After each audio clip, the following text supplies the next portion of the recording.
Spoiler, she dies. Emily. Welcome aboard. Thanks. How are you? Good. Who are you? What do you do?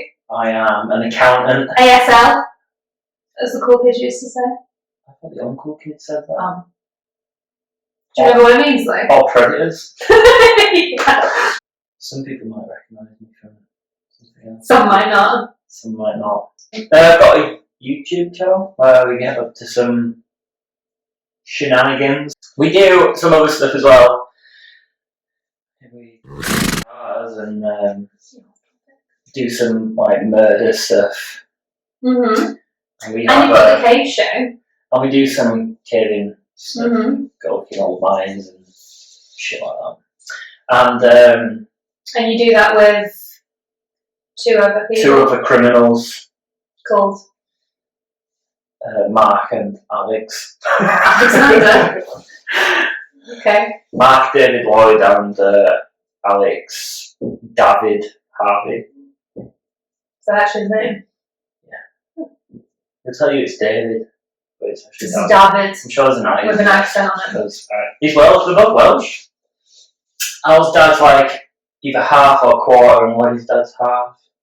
And they're both called David too. So it's better. He's not Welsh. And he's also called John, Correct. which is also a little part of mine. A little part of your name. And you two are very similar. Right, what are we doing today? So the reason I actually chose this one is because of your background with your the cave show and with the whole murder mystery thing that you do on your YouTube. Well, we were talking with. This has been in the pipeline for ages, and I kind of.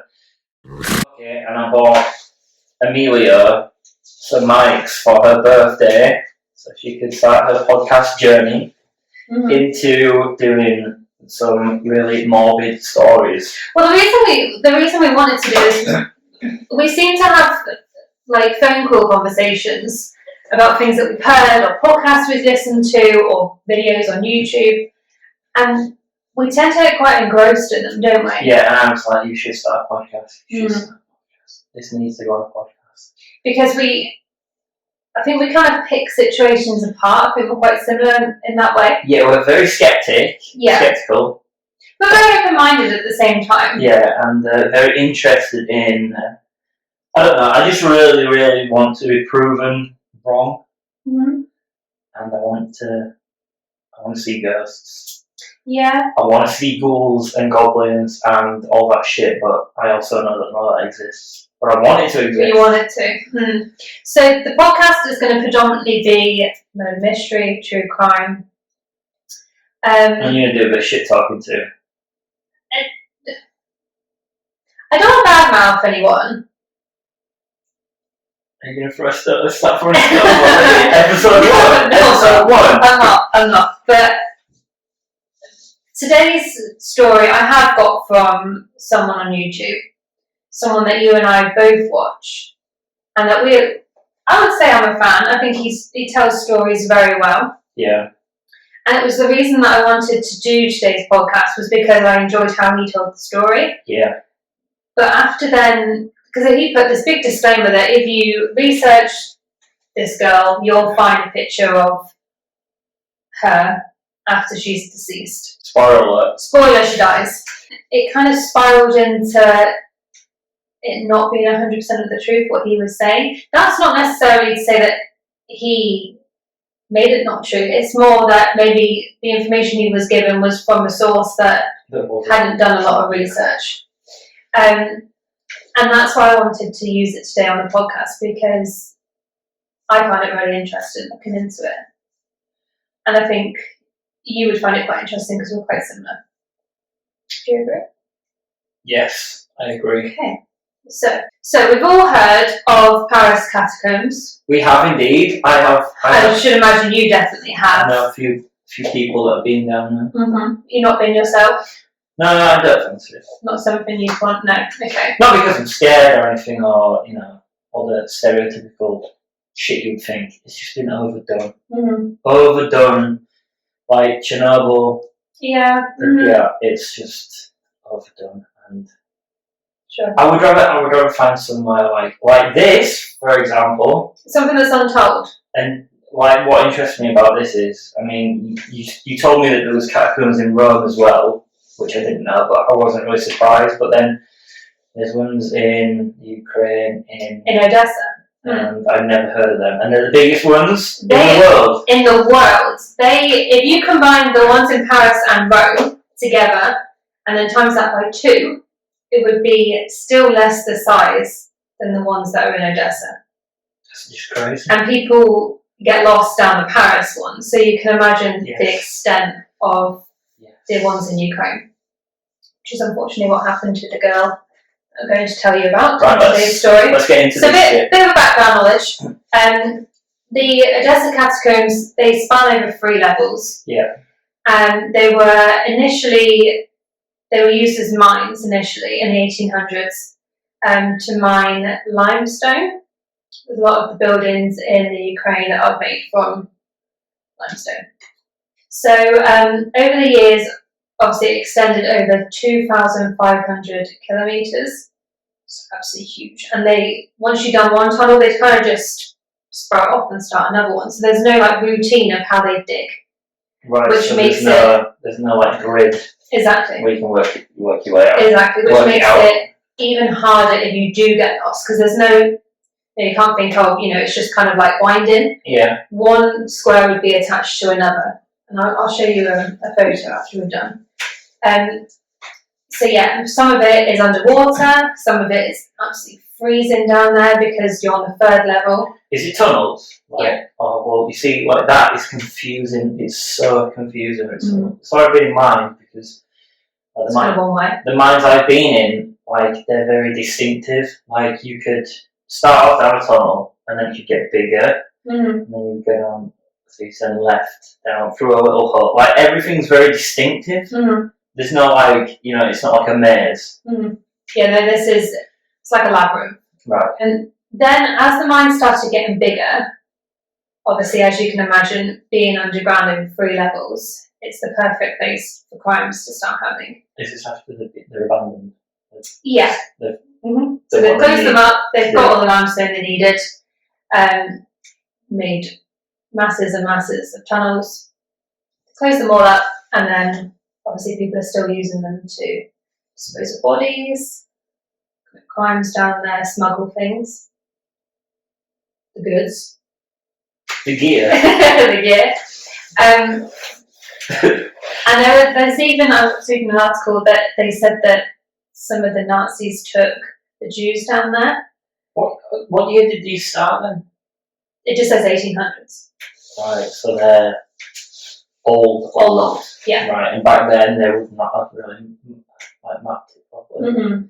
No, I'll go on to probably very when they were quarrying it or mining it, they were probably very. There's what was his name? There's more limestone here. There's more limestone there. There was a chap. I just want to let everyone know as well that Emily's got a massive book full of information that she's been writing down. It's one of those cases that, beg your pardon, when you kind of get into it, it spirals, and you find yourself quite lost in it. The rabbit hole gets bigger and bigger. No pun intended there. And then you lose your mind. There he is. Constin Pronin. Right, I probably butchered that name, so I apologise. Constin Pronin. I actually worked with a guy called Constin, and he was from Romania, I think. Okay. So this guy, this Constin, he is an advisor for building companies that want to build on top of, so the catacombs are underneath. Yeah. And then he's a building advisor for people that want to make new buildings on top of these areas. Because obviously if you're going to put electrics, waters, you need to dig down, build the foundations. And if there's a mine underneath, you need to know what's under there. So he's mapped out quite a large proportion. Yeah. But he was saying that even what they've mapped out, he believes it could even be triple the size that's been unexplored, because they just kept digging and digging. And because it takes such a long time to get even to the edge of the map that he's done. Yeah. People just turn back and they just leave. So they still haven't even mapped out how big it could potentially be. Yeah. This story is from 2005. Yeah. A girl called Mesha. Yes. It's New Year's Eve, 2005. Yeah. Mr. Cough returns.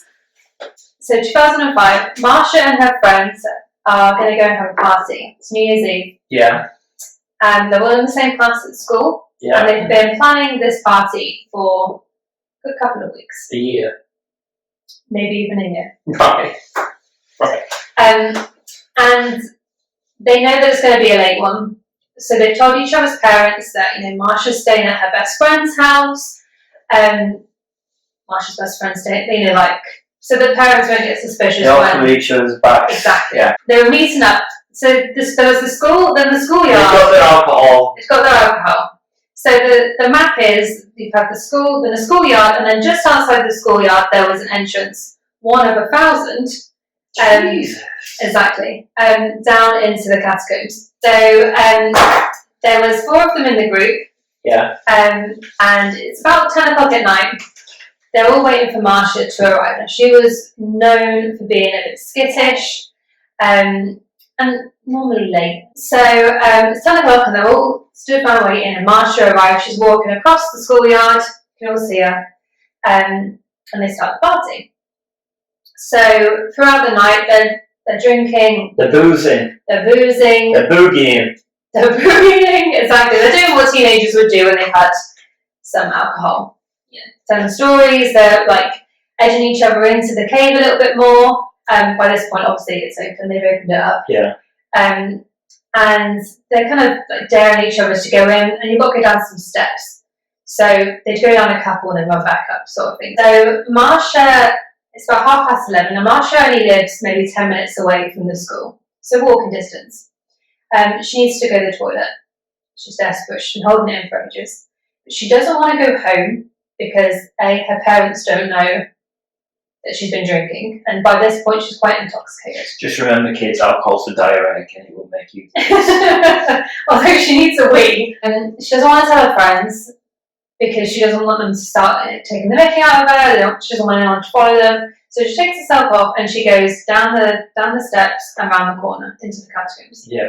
She's got her phone out and she does the business. And then for some unknown reason, she decides that she's going to go and explore. And she's got her phone out. She just keeps walking. She's obviously jogs, so she's kind of meandering in and out. And then the phone dies. So she's got no light. At this point, she's getting really nervous. Yeah. And she starts running in the direction that she feels that she's come from. Yeah. But it's not. She's running in the opposite direction. Midnight comes and goes. Her friends are all drunk or having a laugh. Fireworks are going off, and they realise Mesha's not here. So they start shouting down into the catacombs, and they can't hear her. Yeah. Because obviously she's run now, so she's quite far in. So they start shouting at her, and someone said, I think she said she needed to go to the toilet, so she's probably gone home. Right. They made no attempt. Yeah, they weren't. Yeah. Maybe out of fear, maybe, I don't know, just because they were drunk, they didn't think. Or maybe they hated her. Or maybe they weren't true friends. Exactly. The following morning, they go to Mesha's house just to have a chat about how the evening went and kind of, figure out what happened to her. And her mum opens the door and says, Mesha's with you. And at this point, they realise that she's gone. So a search party is called, and they start searching the catacombs. Yeah. Mesha's parents are searching. Yeah. Her friends are searching. Yeah.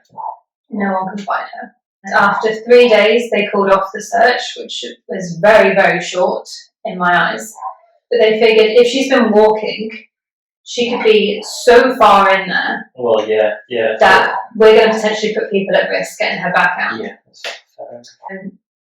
God, that's horrible. Exactly. That's absolutely horrible. 2 years later, there's a group of urban explorers, 4 young men. Yeah.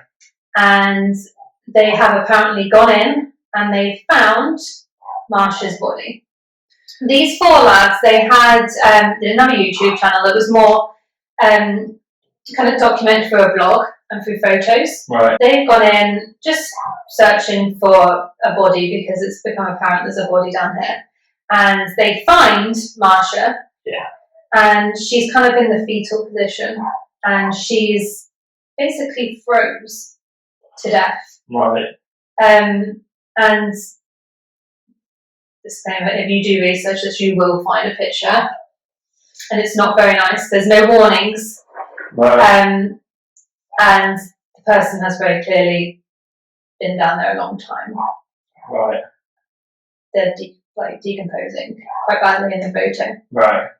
Now, I first heard this story, and then I morbid curiosity. I googled to see what this body was and what kind of state it would be in after all those years. Yeah. Me thinking that I'd just find like a skeleton picture, right? Yeah. maybe some clothes on, because after 2 years, yeah, there's not going to be much left of you. Exactly. Yeah.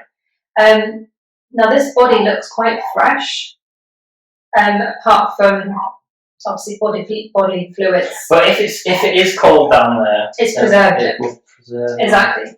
Then I started looking more at what the person was wearing. Yeah. And the size next to these teenage boys, because they would have been the same age as Mesha. Yeah. Oh, near enough. No, yeah, exactly. Girls stop growing at 16, don't they? So. Yeah, so she's probably going to be smaller than these lads, though. Yeah, sure. Yeah, I get you, But in comparison to them, this person looks quite big, like adult size. Can I have a look at that? Yeah. And then I started looking at what this person's wearing.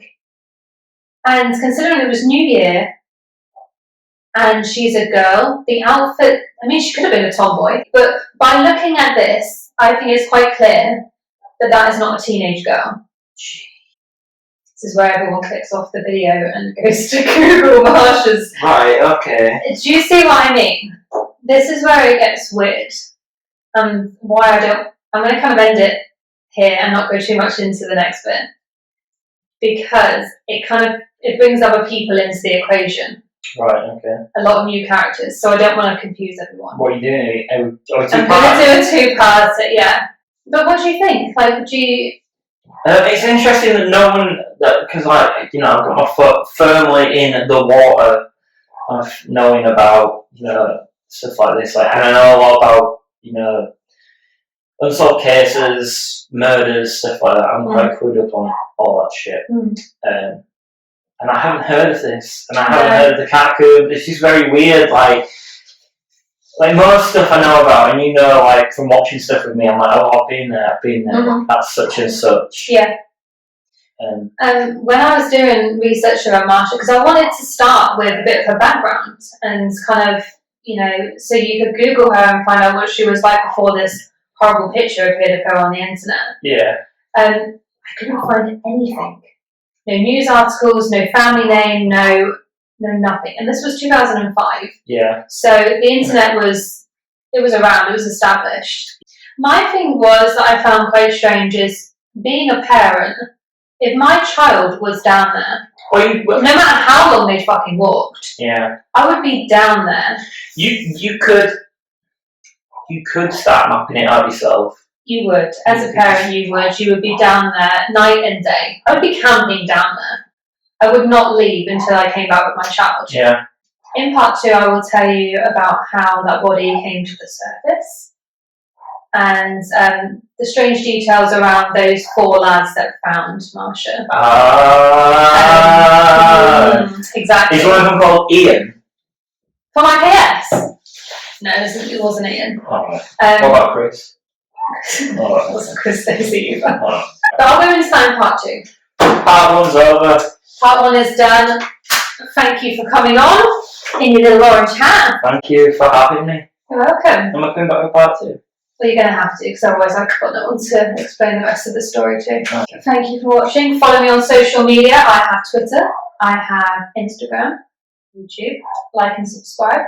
You said as well about schedules and stuff like that. Yeah, I haven't got one at the moment. So don't know when the next upload is going to be. No, only because I get kind of obsessed. So I kind of went off on a tandem. and it takes me a long time. I want to get it right if I'm going to do it. Yeah, that's fair enough. Because the guy Because the guy that I watched, I was kind of pouring everything into this person that I believed.